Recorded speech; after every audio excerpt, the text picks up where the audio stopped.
সূরা আল কাহফের 32 নম্বর আয়াত থেকে 36 নম্বর আয়াত পর্যন্ত শুনেছিলাম দুই বন্ধুর ঘটনা। দুই বন্ধুর এক বন্ধুকে আল্লাহ তাআলা বাগান দিয়েছেন, সন্তান সন্ততি দিয়েছেন, সম্পদ দিয়েছেন, জনশক্তি দিয়েছেন। সে অহংকারে নিজেকে, নিজের রবকে ভুলে গিয়েছে। আল্লাহ তাআলার সেই ঘটনা সূরা আল কাহফে তুলে ধরেছেন। আমরা এর দ্বিতীয় পর্ব শুনব। দ্বিতীয় বন্ধু কি বলেছিলেন?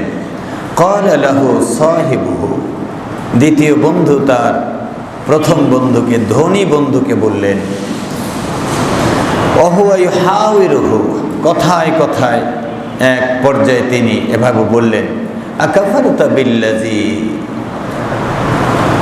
খালাকাকা মিন তুরাবিন সুম্মা মিন নুতফাতিন সুম্মা সাওয়াকা রাজুলান। তুমি তো তোমার সেই রবকে আবার অস্বীকার করে বসলে না, তুমি যে অস্বীকার করলে। ওই বন্ধু বলেছিল, এই বাগান আমার কখনো শেষ হবে না, চিরস্থায়ী থাকবে। পরকাল কখনো হবে এটা আমার মনের কাছেও নেই। পরকাল হয়ই, তাহলে আমি যে বাগান পেয়েছি এর চাইতে ঝাঁকালো, এর চাইতে সুন্দর, এর চাইতে মনোরম, এর চাইতে বেশি উদ্যান আর সম্পদ আল্লাহ আমাকে দিবেন। তার মানে তার ধারণা ছিল অহংকারে ভরা, নিজেই নিজেকে বড় মনে করেছে। মহান আল্লাহ রাব্বুল আলামিন সে কথা তুলে ধরেছেন। দ্বিতীয় বন্ধু বললেন, এসব কথা যে তুমি বললা, তোমার মহান স্রষ্টাকে, যিনি তোমাকে মাটি দিয়ে তৈরি করেছেন, ক্ষুদ্র পানিকণা থেকে তৈরি করেছেন, যিনি তোমাকে একজন পূর্ণ পুরুষ হিসাবে, মানুষ হিসাবে রূপ দান করেছেন, তাকে তো অস্বীকার করে বসলে না।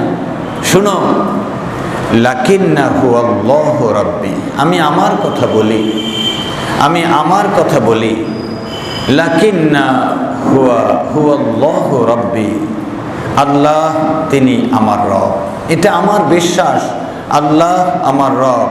ওয়ালা উশরিকু বিরাব্বি আহাদা, আমি আমার রবের সাথে কখনো কাউকে শরীক করি না। আশহাদু আল্লা ইলাহা ইল্লাল্লাহু ওয়াহদাহু লা শারীকা লাহু ওয়া আশহাদু আন্না মুহাম্মাদান আবদুহু ওয়া রাসূলুহু। আবার পড়ুন, আশহাদু আল্লা ইলাহা ইল্লাল্লাহু ওয়াহদাহু লা শারীকা লাহু ওয়া আশহাদু আন্না মুহাম্মাদান আবদুহু ওয়া রাসূলুহু। এই কালিমা যারা পাঠ করে মুমিন, তারা ঈমানদার, তারা ঈমানদার। আলহামদুলিল্লাহ। সে সূত্র অনুযায়ী আমরাও মুমিন, আমরাও ঈমানের দাবিদার, আমরা ঈমানদার। আল্লাহ তাআলা আমাদেরকে ঈমানে পরিপূর্ণ করে কবুল করেন, আমিন। এ বন্ধু বললেন, আমি আমার রবকে এক মানি, তার শরীক স্থির করি না। ওয়ালাউলা ইজ দাখালতা জান্নাতাকা, তুমি যদি তোমার বাগানে যখন প্রবেশ করলা, তখন যদি তুমি কুলতা মাশা আল্লাহ, এ কথা যদি বলতা মাশা আল্লাহ, আল্লাহ যা চেয়েছেন, আলহামদুলিল্লাহ, আল্লাহ যা চেয়েছেন তাই দিয়েছেন আমাকে। আল্লাহ ইচ্ছা করলে আরো কম দিতে পারতেন, আরো বেশি দিতে পারতেন। যা দিয়েছেন, কে দিয়েছেন? বাগানে প্রবেশ করে বাগান দেখে খুশি হয়ে বলতে, যদি তুমি এ কথাই বলতে, কুলতা মাশা আল্লাহ, তুমি যদি বলতে আল্লাহ যা চাইছেন তাই হয়েছে, আল্লাহ যা চেয়েছেন তাই হয়েছে, কতই না ভালো হতো। এ কথা যদি বলতা, এক নম্বরে তুমি যদি বলতা আল্লাহ যা চেয়েছেন তাই হয়েছে। কে চেয়েছেন? আল্লাহ চেয়েছেন। লা কুওয়াতা ইল্লা বিল্লাহ। দুই নম্বরে যদি তুমি বলতা যে আল্লাহ ছাড়া আর কারো ক্ষমতা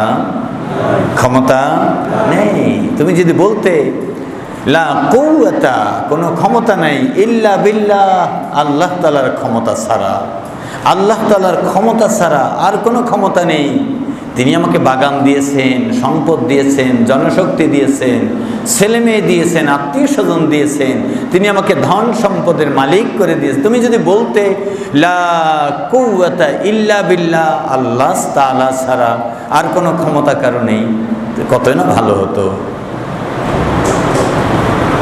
ওয়া ইন তারানি আনা আকাল্লা মিনকা মালাও ওয়ালা ওয়ালাদা,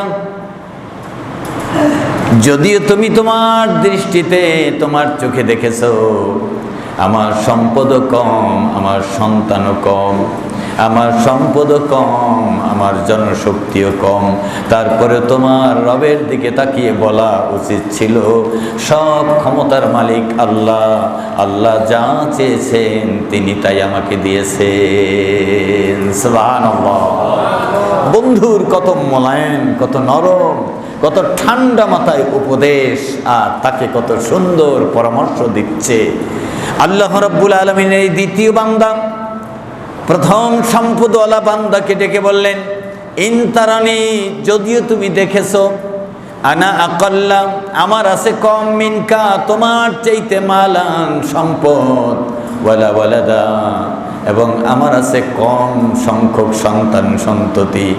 ফাসা রাব্বি আইয়ুতিয়ানি খায়রাম মিন জান্নাতিকা ওয়া ইউরসিলা আলাইহা হুসবানা। হতে পারে আসা ফাসা, এমত অবস্থায় হতে পারে, শুনো দোস্ত, হতে পারে রব্বি, আমার রব। কার রব? আমার রব। কার রব? আমার রব। প্রত্যেকেরই রব তিনি কে? আল্লাহ। যিনি রবের প্রতি বিশ্বাস করলেন তিনি বললেন সে আমার রব আল্লাহ, রব্বি আল্লাহ, সে রব আমার। আইয়ুতিয়ানি, আমাকে দিতে পারেন। আমি গরিব, তুমি দেখছো আমি গরিব, আমাকে দিতে পারেন। কে দিতে পারেন? ফাসা রাব্বি আইয়ুতিয়ানি খায়রাম মিন জান্নাতিকা, তোমার যে বাগান, বাগ বাগিচার সম্পদ আছে, এর চাইতে আমার রব আমাকে বেশি দিয়ে দিতে পারে, আমাকে বেশি দিতে পারেন। আল্লাহ তাআলা সকালবেলা ধনীকে সন্ধ্যাবেলা গরিব বানায় দিতে পারেন, সন্ধ্যাবেলা ধনীকে সকালবেলা গরিব থেকে ধনী বানায় দিতে পারেন। কে? আল্লাহ। আল্লাহ বানায় দিতে পারেন। সে উপদেশ আল্লাহ তাআলা এখানে দিয়েছেন আমাদেরকে। যেমন রব তেমন তার বক্তব্য। উত্তপ্ত মরুময়, গরমে তপ্ত সারা দেশ। গত রাতের একটার সময় বাতাস নেই, শব্দ নেই, ঝপঝপ বৃষ্টি শুরু হয়েছে, পুরা কেরানীগঞ্জ ভিজে চুপচুপা। সারাদিন পানি নেই, কোথাও পানি নেই। গেটের সামনে সন্ধ্যার পরে লোহার গেটের সামনে, বাহিরের বাউন্ডারি গেটে ধপধপ শব্দ হচ্ছে।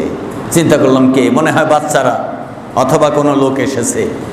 গেটে গিয়ে দেখি কেউ না, কুকুর সামনের 2 হাত দিয়ে গেটের উপরে বাড়ি দিচ্ছে। তার মানে গেট খুলো, পানির পিপাসা লাগছে। পুরা এলাকায় পানি নেই, পুরো এলাকায় পানি নেই। কুকুর 2 হাত দিয়ে সামনের 2 পা দিয়ে গেট থাবড়াচ্ছে, পানি নেই, পানি নেই। আমি যাওয়ার পরেও কুকুর যায়নি সরে। দেখেন, বিড়ালের খাবার নেই, কুকুরের খাবার নেই, পাখির খাবার নেই। শালিক পাখি চিকচিক চিকচিক করে অনেক দূর থেকে উড়ে এসে মাটিতে পড়ে যাচ্ছে, মাটিতে পড়েও পানি নাই, কোথাও পানি নেই। আর এই শুকনা আকাশে, যেখানে টিউবওয়েল নেই, নলকূপ নেই, নদী নালা নেই, খালবিল নেই, এই শুকনো আকাশে যেখানে সূর্যের তাপ আগে পড়ে, সেইখানে রাতের বেলায় এত পানি কোথা থেকে আসলো? এই ক্ষমতা কার? এই ক্ষমতা কার? আফসোস করে ফজর নামাজের ইমামতির পরে ঘুরে বসে আফসোস করে মুসল্লিদেরকে নিয়ে বললাম, উচিত ছিল এলাকাবাসী ঘুমকে ছেড়ে দিয়ে মসজিদমুখী হয়ে যাওয়া। ছেলে মেয়েদেরকে মা উঠায় দিবে, উঠো বাবা, আল্লাহ তাআলা রহমত নাজিল করেছেন আমাদের কাছে এসে, আমাদের অত্যন্ত কাছে, খুব কাছে এসে বৃষ্টির পানি দিয়ে সব ভিজিয়ে দিয়েছেন। শুকরিয়া আদায় করা দরকার।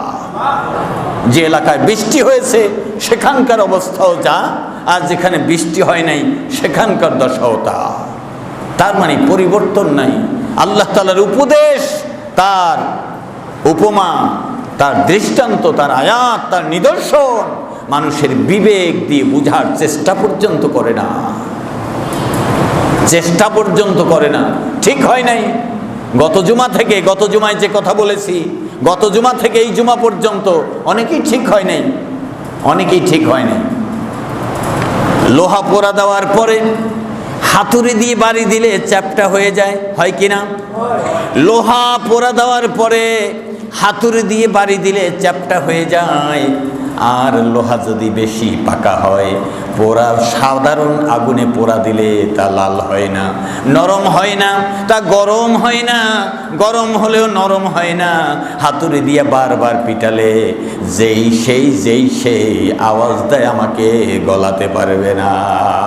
মনে হয় লোহার চাইতে হৃদয়টা শক্ত হয়ে গেল, পাষাণ হয়ে গেল, পাথরের চাইতে কঠিন হয়ে গেল। কেন মানুষ পরিবর্তন হয় না? কেন মানুষ যে আল্লাহর কাছে চায় না? মানুষ মনে করেছে দুনিয়াটাই স্থায়ী, আল্লাহর কাছে তার চলে যেতে হবে না। হবে কিনা? হবে কিনা? যেতে হবে কিনা? হবে, যেতে হবে। কিন্তু এই বিবেক মানুষের কোথায়? বিবেক মানুষের কোথায়? বিবেকটা কোথায় মানুষের? বিবেকটা কোথায়? আল্লাহ রাব্বুল আলামিন বলছেন, এই বন্ধু যখন বললেন ফাআসা রাব্বি আইয়ুতিয়ানি খায়রাম মিন জান্নাতিকা ওয়া ইউরসিলা আলাইহা হুসবানাম মিনাস সামা ফাতুসবিহা সাঈদান সালাকা। রব্বুল আলামিন বলছেন, ও বন্ধু তুমি কি ভেবেছো? বন্ধু তুমি কি ভেবেছো? তোমার এত বড়াই এমন, তোমার এত বড়াই কেন? তোমার এত অহংকার কেন? তোমার রব তো ইচ্ছা করলে এই আকাশ থেকে আপদ বিপদ চাপিয়ে দিয়ে নাজিল করে তোমার এই মাটিকে লতা পাতা শূন্য করে দিতে পারে। আল্লাহু আকবার। তৃণলতাহীন, ফসলহীন, গাছপালাহীন, ফল ফুলহীন, গাছ ছাড়া সবুজ বনবনানি তোমার উজাড় করে দিতে পারেন। তার মানে বাগান আর বাগান থাকবে না, মাটি আর মাটি থাকবে। আল্লাহ তাআলা বলছেন, ওই বন্ধু তাকে উপদেশ দিল, ফাতুসবিহা, পরিণতি আল্লাহ এইভাবে করতে পারেন, সাঈদান যালাকা, তোমার মাটি ছাড়া কিছু থাকবে না। আমাকে আল্লাহ বাগান দিতে পারেন, তোমার চাইতে সুন্দর বাগান, আর তোমাকে আল্লাহ তাআলা আকাশ থেকে ওয়ায়ুরসিলিস সামা, আকাশ থেকে নাজিল করতে পারেন হুসবানান, বিপদ আপদ, এইরকম আপদ নাজিল করতে পারেন, বিপদ নাজিল করতে পারেন যে তোমার এই মাটিটা সাঈদান ঝালাকা, এটা প্রাণী শূন্য, সবুজ শূন্য, গাছপালা তৃণতা শূন্য, খালি শুকনা ঠনঠনা মাটি থাকবে। আল্লাহু আকবার। উপদেশ কত শক্ত করে দিলেন। أو يصبح ماؤها غورا فلن تستطيع له طلبا। পানির অভাবে যখন তোমার গাছপালাগুলো শুকিয়ে যাবে, সুবহানাল্লাহ, পানির অভাবে যখন তোমার গাছপালাগুলো শুকিয়ে যাবে, সবুজ ঘাস শুকিয়ে যাবে, ফল ফলাদি সব শুকিয়ে যাবে, সবুজ পাতা সব নিঃস্ব হয়ে যাবে, তখন তুমি আমার রব যদি মাউহা গওরা, পানি শূন্য করে দেন, পানির স্তর নিচে নামিয়ে দেন, তুমি তখন ফালান তাস্তাতিয়া লাহু তালাবা, দুনিয়ার সব মানুষের সহযোগিতা নিয়েও পারবে না ওই পানি নিচ থেকে তুমি খুঁজে উঠাতে। সুবহানাল্লাহ। বলছেন বন্ধু তুমি এত অহংকার আর গৌরব করো কেন? তুমি রবের সাথে তো নাফরমানি করে বসছো না? রব যদি ইচ্ছা করেন পানির স্তর নিচে নিয়ে যান, এখন উপরে আছে। এখন টিউবওয়েলে পানি পাওয়া যায়, সাবমার্সিলে পানি পাওয়া যায়, নলকূপে পানি যাওয়া পাওয়া যায়, একটু খনন করলে পানি যাওয়া পাওয়া যায়, খাল বিলে নদ নদীতে পানি পাওয়া যায়। বন্ধু বন্ধুকে বলছেন এই পানির মালিক আল্লাহ, তিনি যদি এই পানির স্তর নিচে নামিয়ে দেন, তুমি তখন হাজারো চেষ্টা করলে ফালান তাস্তাতিয়া লাহু তলাবা, তলব করে ডেকে ডেকেও ওই পানির স্তর তুমি উপরে উঠাতে সক্ষম হবে না। সুবহানাল্লাহ। ওই পানির স্তর তুমি উঠাবার ক্ষমতা রাখো না। অতএব তুমি যে পানি পান করছো, তোমার গাছপালা সবুজ আর সতেজ আছে, এটার মালিক কে? এটা কার ক্ষমতা? আল্লাহর ক্ষমতা। এটা আল্লাহর ক্ষমতা।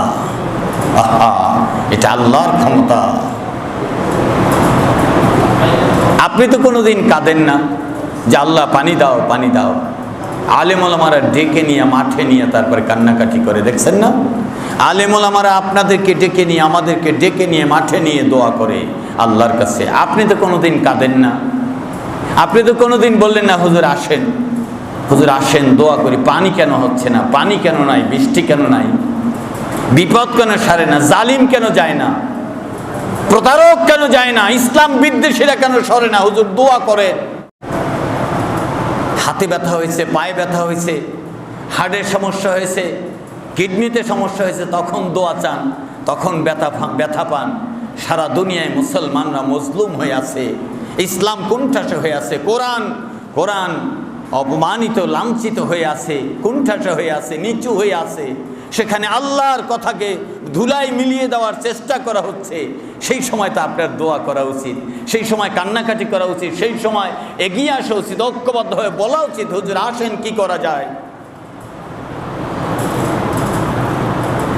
আল্লাহ রাব্বুল আলামিন বলছেন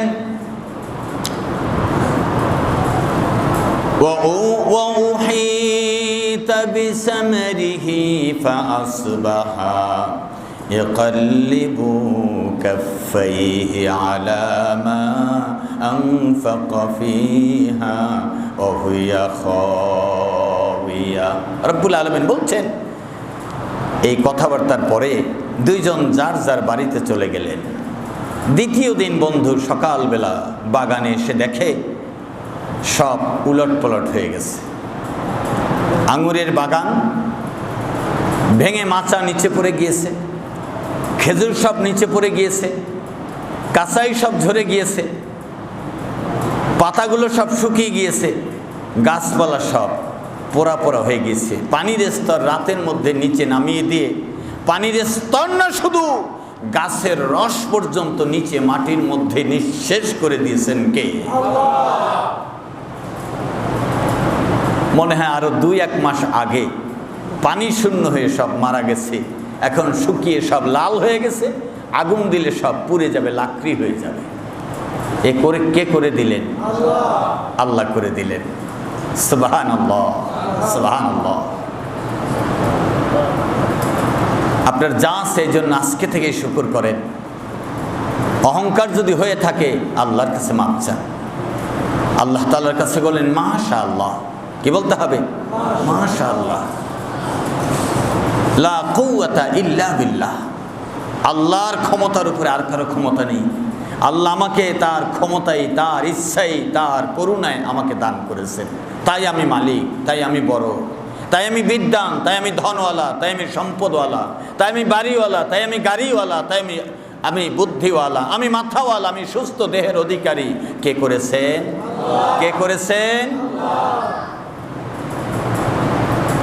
লা ইলাহা ইল্লাল্লাহু ওয়াহদাহু লা শারীকা লাহ। এ হলো ঈমান। এ হলো কি? ঈমান। এ হলো ঈমান। এরপরে কি হলো? তারপরে কি হলো? বাগান উল্টে গেল, তছনছ হয়ে গেল, ম্যাচাকার হয়ে গেল। আলা উরুশিহা, মাসার উপরে পড়ে গেল।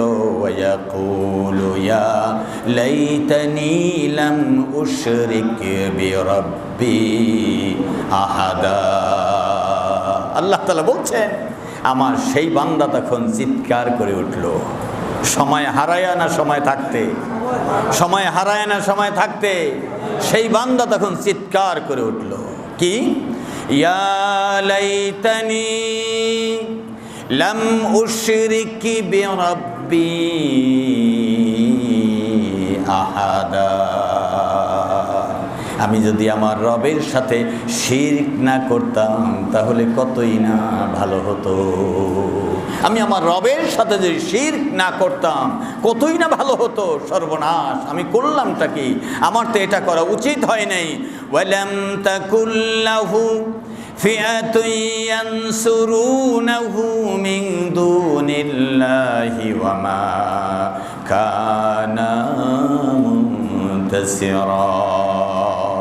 আল্লাহ তাআলা বলছেন, তখন তার আত্মীয় স্বজন, আপনজন, কর্মী, কর্মচারী, ছেলে মেয়ে, যারা জনশক্তিতে যারা রূপান্তরিত হয়েছিল, তারা কেউ তাকে এই বিপদ থেকে রক্ষা করতে পারে নাই। এই বিপদ থেকে কেউ রক্ষা করতে পারে নাই, কেউ রক্ষা করতে পারে নাই। বলেন তো, বৃষ্টি নামাইতে পারে কয়জন লোকে? কতজন লোকে? কেউ পারবে না, কেউ পারবে না।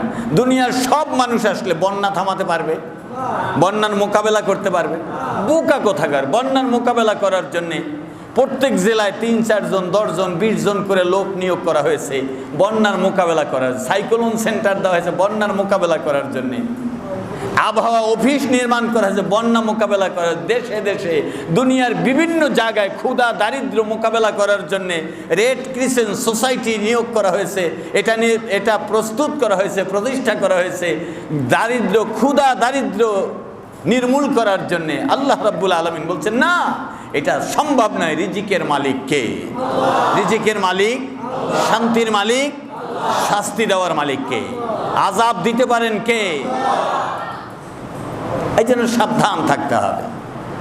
মোকাবেলা করার তো প্রশ্নই উঠে না, প্রশ্নই উঠে না যে মোকাবেলা করতে চায়।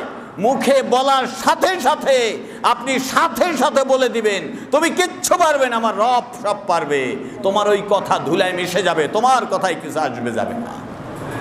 যে মোকাবেলার কথা বলে, যে কোনো মোকাবেলার কথা আল্লাহর প্রাকৃতিক, আল্লাহ তাআলার ইচ্ছায় যেটা হয়, এর মোকাবেলা করার ক্ষমতা দুনিয়ার কারণে আছে, কারণে।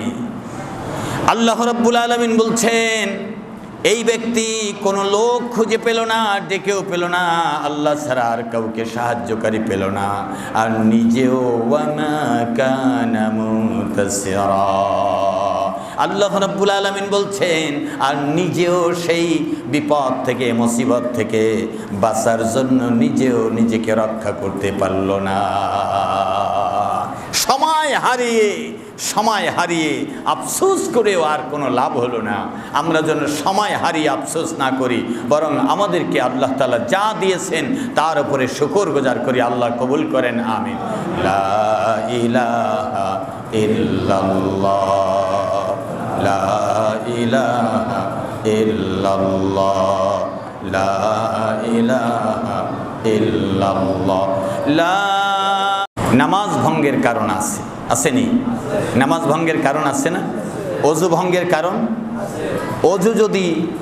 অজু ভঙ্গের কারণ 7টি, অজু ভঙ্গের কারণ, নামাজ ভঙ্গের কারণ 19টি। যদি 19টি কারণ নামাজ ভঙ্গ হয়ে যায়, 19টি কারণে যে কোনো একটি কারণ হলে। অজু ভঙ্গের কারণ 7টি, যদি একটি কারণ হয় তাহলে অজু ছুটে যাবে। নাকি 6 ভাগের 1 ভাগ থাকবে? 7 ভাগের 1 ভাগ থাকবে? থাকবে না। ঈমান ভঙ্গের কারণ আছে 10টি। ঈমান ভঙ্গের কারণ 10টি কারণ। আমি প্রথম শিরোনাম বলবো, তারপরে ধীরে ধীরে 10টি কারণ বলবো ইনশাআল্লাহ। আল্লাহ কবুল করেন, আমিন। ঈমান ভঙ্গের কারণ কয়টি? ঈমান ভঙ্গের কারণ কয়টি? 1 নম্বর শিরক করা। 1 নম্বরে শিরক করা। এটা আল্লাহ দিয়েছেন, তবে আপনাদের দোয়া। এটা শিরক না তাওহীদ? ইমান না শিরক? শিরক। আল্লাহ দিয়েছেন, তবে আপনাদের দোয়া না, আল্লাহ দিয়েছেন, আলহামদুলিল্লাহ। দোয়া করেন আল্লাহ যেন আরো বাড়িয়ে দেন। আল্লাহ দিয়েছেন। কে দিয়েছেন? কে দিয়েছেন?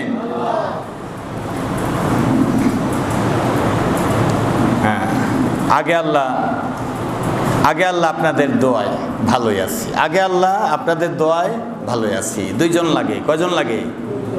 আসলে লাগবে কয়জন? কয়জন লাগবে?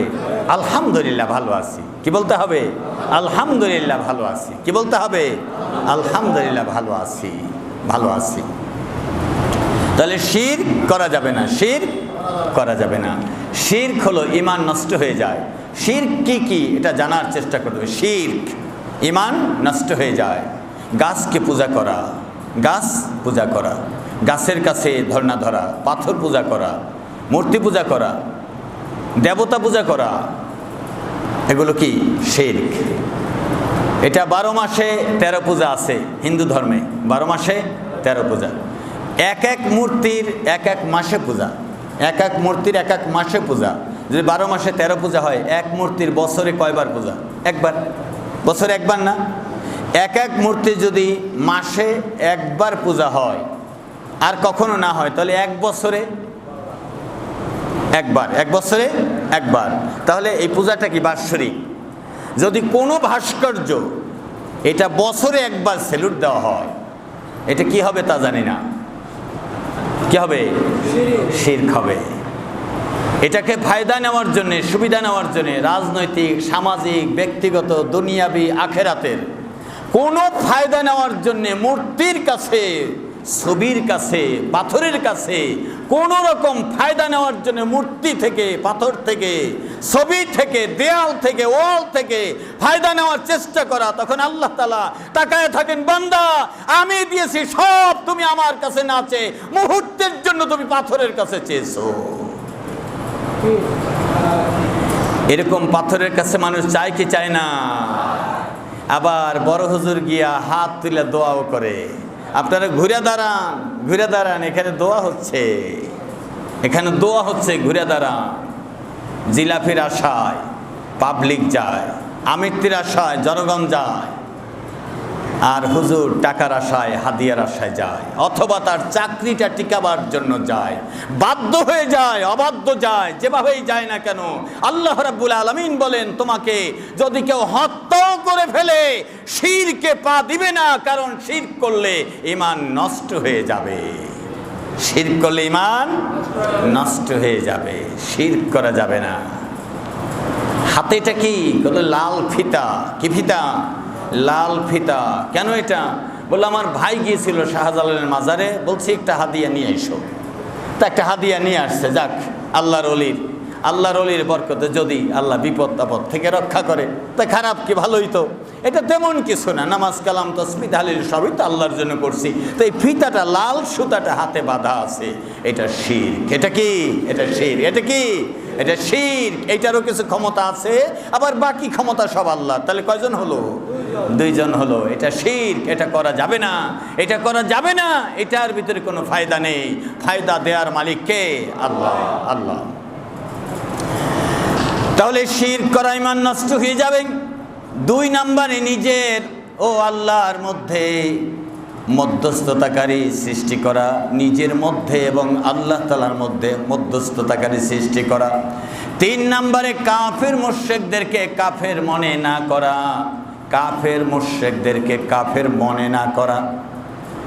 ইসলামের বিধান বলে, নবী বলেন, সাহাবীরা বলেন, উলামায়ে কেরাম বলেন, কোরআন হাদিস বলে, যারা কাফের তারা কাফের, যারা মুশরিক তারা কাফের, যারা মুনাফিক তারাও কাফের।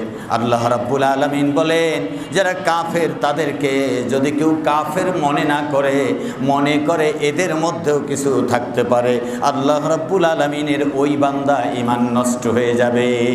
কাফের ও মুশরিকদেরকে যারা যারা পূজা করে, আল্লাহ রসুলকে অস্বীকার করে, কোরআন হাদিসকে অস্বীকার করে, পরকালকে অস্বীকার করে, মূর্তি দেবতাকে পূজা করে, আল্লাহ রাব্বুল আলামিন বলেন এরা কাফের। যারা কাফেরকে কাফের মনে করে না, এরাও ঈমান নষ্ট হয়ে যাবে। যদিও টুপি থাকে, যদিও জুব্বা থাকে, যদিও পাঞ্জাবি থাকে, যদিও তার তসবিহ থাকে জবানে, তো সেই ঈমান নষ্ট হয়ে যাবে।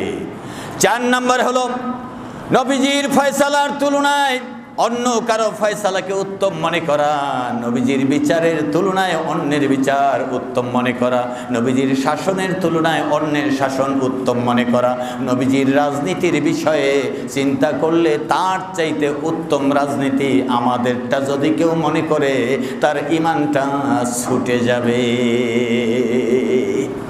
নবীজির রাজনৈতিক জীবন থেকে, নবীজির ধর্মীয় জীবন থেকে, নবীজির ফয়সালা থেকে, নবীজির সিদ্ধান্ত থেকে, বিচার কার্য থেকে যদি আমাদেরটা উত্তম মনে করি, আমাদের কারোটা যদি উত্তম মনে করি, তাহলে তার ঈমান নষ্ট হয়ে যাবে।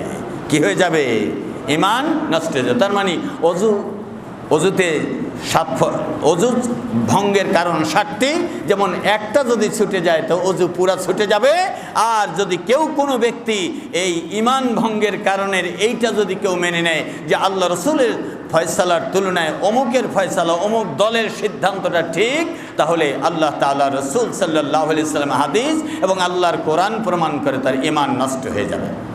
5 নম্বর হলো নবীজির আনিত কোনো বিধান, নবীজির আনিত কোনো বিধান যদি কেউ অপছন্দ করে, নবীজির কাছে অবতীর্ণ কোনো বিধান যদি কেউ অপছন্দ করে, ঈমান নষ্ট হবে।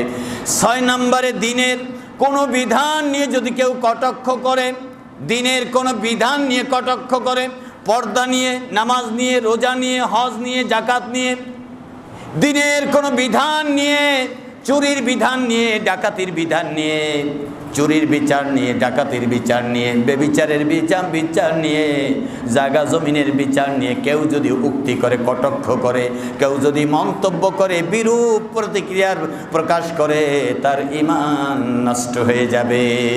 কেউ যদি জাদু করে, তার ঈমান নষ্ট হয়ে যাবে। 8 নম্বরে মুসলমানদের বিরুদ্ধে মুশরিকদেরকে যদি কেউ সাহায্য সহযোগিতা করে, কোনো না কোনোভাবে মুমিনদের বিরুদ্ধে কেউ যদি অমুমিনদেরকে, তার মানে মুশরিকদেরকে, কাফেরদেরকে সাহায্য সহযোগিতা করে, তাহলেও তার ঈমান নষ্ট হয়ে যাবে। ঈমান নষ্ট হয়ে যাওয়ার 9 নম্বর কারণ হলো কাউকে দিন ও শরীয়ত ইসলামের ঊর্ধ্বে মনে করা। যদি মনে করে ইসলামের সব বিধান মানে না, তবে পাগল তো আল্লাহওয়ালাও হইতে পারে। ইসলামের সব বিধান মানে না, তবে পাগল তো আল্লাহওয়ালাও হইতে পারে, বলা যায় না। সালা যেহেতু আছে, আবার যেহেতু বড় জটও আছে, তা আল্লাহওয়ালা হইতে পারে, বলা যায় না। কার ভিতরে কি আছে বলা যায় না। আল্লাহ রাব্বুল আলামিনের ইসলাম, আল্লাহর কোরআন, আল্লাহ রাসূলের বিধান বলে শরীয়তের বিধান নাই, শরীয়তের বিধান ছাড়া এর চাইতে উত্তম পথ ও পন্থা যদি কোনো ব্যক্তি মনে করে আছে, তাহলে তার ঈমান নষ্ট হয়ে যাবে। ঈমান নষ্ট হয়ে যাবে। আবার কি বলে? শরীয়ত, মারিফত, তরিকত, হাকিকত। হাকিকতে যারা পৌঁছে যাবে, হ্যাঁ, শরীয়ত পালন করা শেষ, তার শরীয়ত পালন করা শেষ, তারপরে শরীয়ত পালন করা শেষ, তারপরে মারিফত শেষ, তারপরে তরিকা ধরছে ঠিক জান্নাতের তরিকা, তারপরে হাকিকতে আছে সে, একবারে আসল হাকিকতে সত্যিকারে সে খাঁটি পথে আছে। যদি কেউ মনে করে এই শরঈ বিধান, নামাজ, রোজা, হজ, জাকাত, পবিত্রতা, পাক পবিত্রতা, হালাল হারাম, সংসার, ছেলে মেয়ে, স্ত্রী, বাবা মা, ভাই বোন, আত্মীয় স্বজন, এগুলো বাদ দিয়ে ভিন্ন একটা রাস্তা, এমন একটি মারিফতের রাস্তা যা ওই লোকটা পেয়ে গেছে, ইসলাম বলে সেই ব্যক্তির ঈমানটা নষ্ট হয়ে গেছে। যদি কেউ মনে করে এইটা ইসলামের চাইতে উত্তম পথ, যারটা নষ্ট হওয়ার তারটা হইছে। এবং যে ব্যক্তি মনে করলো যে এই শরীয়তের চাইতে ওই পথটা সহজ, তাহলে তার ঈমানটাও নষ্ট হয়ে যাবে। তার মানে ঈমান ভঙ্গের কারণ 9 নম্বর কারণ এটা। 10 নম্বর কারণ হলো দিন থেকে বিমুখ হয়ে যাওয়া, ইসলাম থেকে সরে যাওয়া। ইসলাম বাদ দিয়ে অন্য কিছু মেনে নেওয়া। আল্লাহ রাব্বুল আলামিনের কোরআনে হাকিম থেকে এক এক করে বলতে যাচ্ছি। আল্লাহ রাব্বুল আলামিন বলছেন, ও দুনিয়ার মানুষেরা, ঈমান ভঙ্গ হয়ে যাওয়ার কারণ 10টি, তার মধ্যে হলো শিরক করা। ইন্নাল্লাহা লা ইয়াগফিরু আন ইউশরাকা বিহি ওয়া ইয়াগফিরু মা দুনা যালিকা লিমান ইয়াশা ওয়া মান ইউশরিক বিল্লাহি ফাকাদ ইফতারা ইসমান আযীমা। সূরা নিসার আয়াত 47 নম্বর আয়াত, সূরা নিসা 48 নম্বর আয়াত। আল্লাহ রাব্বুল আলামিন বলছেন, বান্দা শিরক ছাড়া যদি গুনাহ হয়ে যায়, শিরক ছাড়া অন্য কিছু, বান্দা মাপ চাইলে তো মাপ করে দিব। এমন গুনাহ আছে তোমার মাপ চাওয়ার আগে আমি আল্লাহ মাপ করেও দিতে পারি। শিরক ছাড়া, শিরক জঘন্যতম গুনাহ, এই গুনাহ মাপ হয় না। তবে গুনাহ মাপ করানোর জন্য কঠিনভাবে তওবা করতে হয়, কঠিনভাবে তওবা করতে হয়। আর কোনোদিন করব না, আর করব না, মনে মনে ঠিক রাখবা, আবারও করব সুযোগ পাইলে। তাহলে কি মাপ হবে? মাপ হবে না, বরং কঠিনভাবে তওবা করতে হবে। আল্লাহ রাব্বুল আলামিন বলেন, এটা সবচেয়ে বড় গুনাহ, জঘন্যতম অপরাধ। ইন্নাহু মান ইউশরিক বিল্লাহি ফাকাদ হারামাল্লাহু আলাইহিল জান্নাতা ওয়া মাওয়াহুন নার।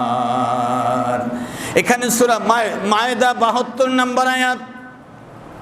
রব্বুল আলামিন বলছেন, যেই ব্যক্তি শিরক করলো, ফাকাদ হারামাল্লাহু আলাইহিল জান্নাহ, আল্লাহ তাআলা তার জন্য জান্নাত হারাম করে দিয়েছেন।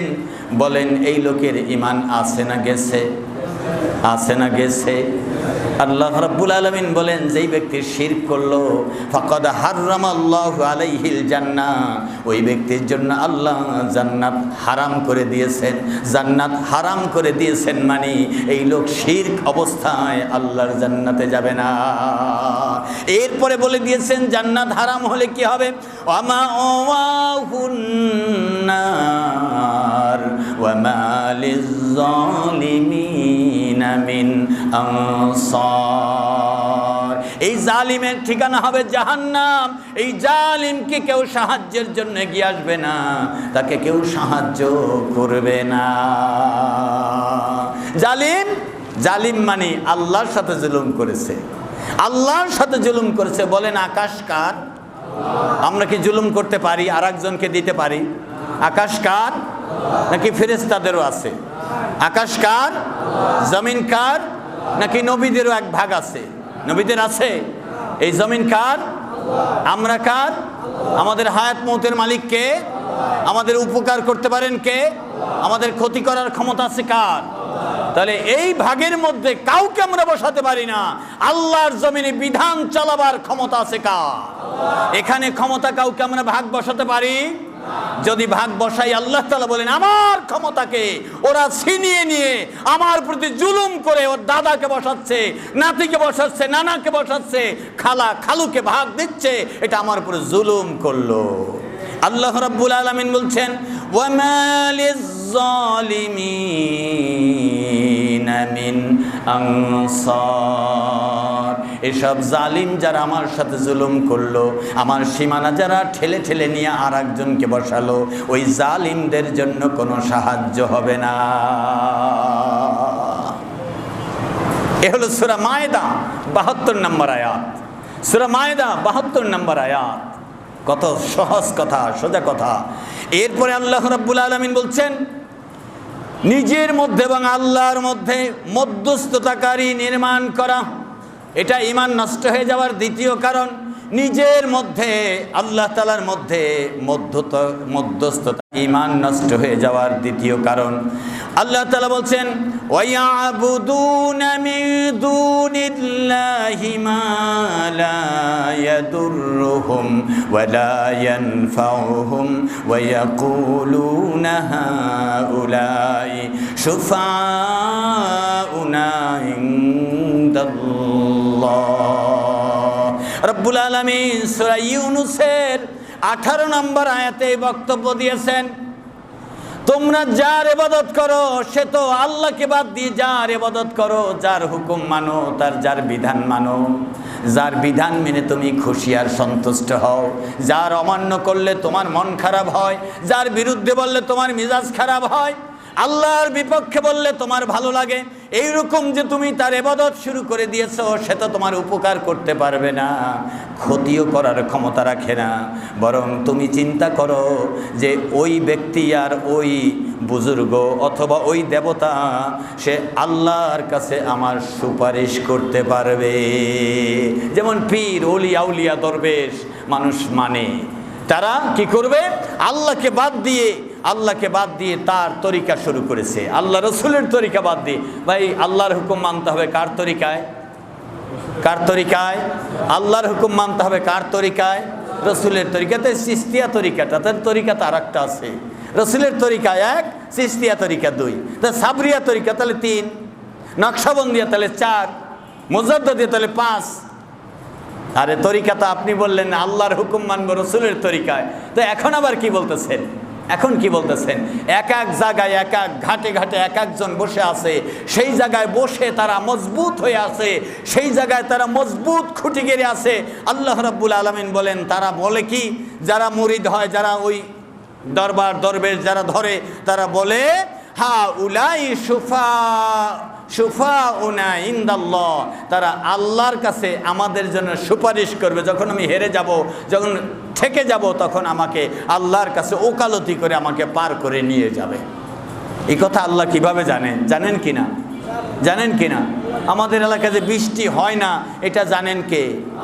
যে বৃষ্টি হয় এটা কে জানেন? এই যে খরা হচ্ছে কে জানেন? আপনি আমি যে বেঁচে আছি কে জানেন? আল্লাহু আকবার, আল্লাহু আকবার। তাহলে আল্লাহ কাছে না দূরে? কাছে। তার মানে এই ঘটনাও আল্লাহ জানেন যে মানুষ কি বলতে পারে, পাবলিক কি বলতে পারে। ওয়ায়াকুলুনা হাউলাই শুফাউনা ইনদাল্লাহ। আল্লাহ রাব্বুল আলামিন বলেন, ওদেরকে যদি আমার মুমিন বান্দারা ধরে জিজ্ঞাসা করে, করো কি তোমরা? নবীর তরিকা বাদ দিয়ে আবার তরিকা আর একটা লাগাইলা কেন? আমার রসুলের ইত্তেবা বাদ দিয়ে আবার রুমালার ইত্তেবা কেন ধরলাম? পাগড়িওয়ালার ইত্তেবা কেন ধরলাম? তার পথ তো ভিন্ন পথ, সেই পথকে আমি কেন ধরলাম? ওই ব্যক্তিরা বলবে এরা আল্লাহর কাছে আমার সুপারিশ করবে। সুফাও না, আমাদের সুপারিশ করবে। এই কথা বলছেন কে? আল্লাহ বলছেন, কুল আতুনাব্বিউনাল্লাহ বিমা লা ইয়ালামু ফিস সামাওয়াতি ওয়াল আরদ।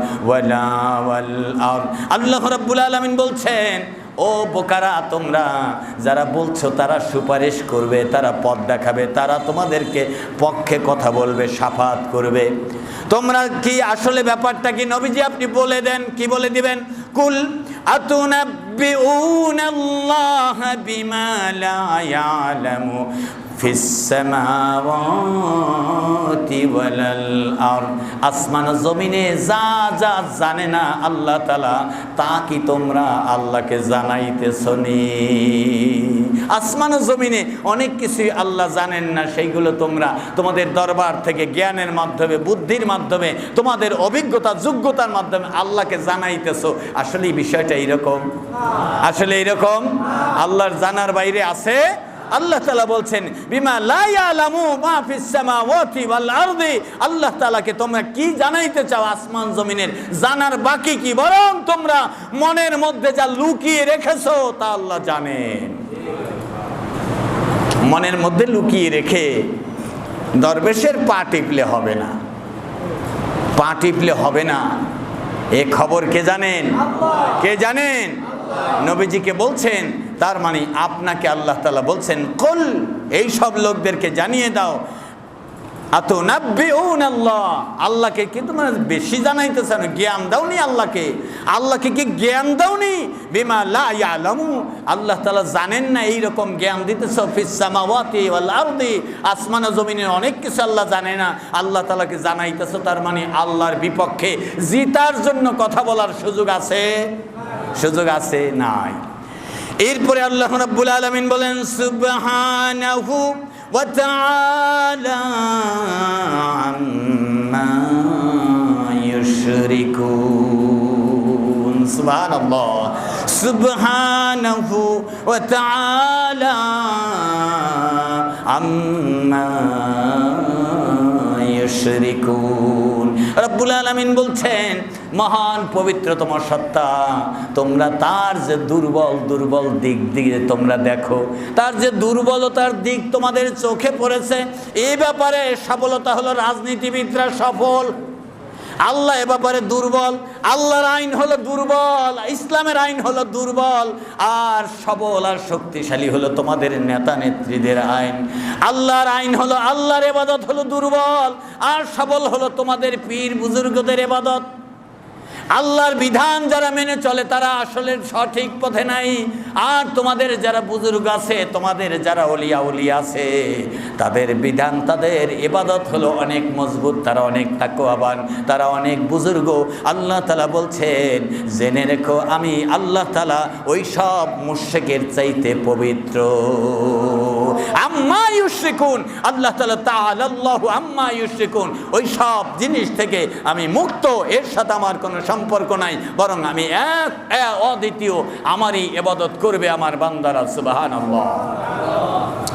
তাহলে জানলাম দুই নাম্বার হলো নিজ এবং আল্লাহর মধ্যে মধ্যস্থতাকারী সৃষ্টি করা।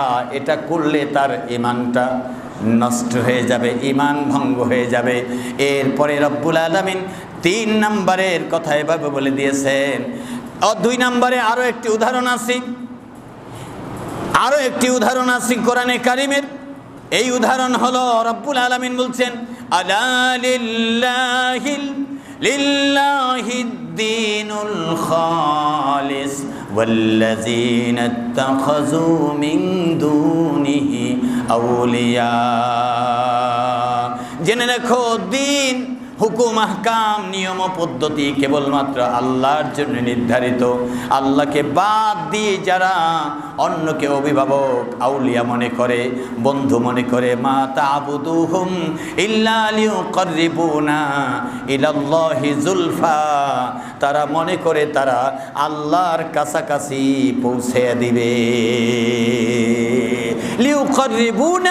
লিউকাররিবুনা ইলাল্লাহি যুলফা, আল্লাহ তাআলা বলেন ওরা মনে করে এরা ওলি আউলিয়া, নেতা নেত্রী, এরা আমাদেরকে আল্লাহর কাছে পৌঁছে দেবে। আমরা দান সদকা করব, আমরা রাস্তাঘাট বানাবো, আমরা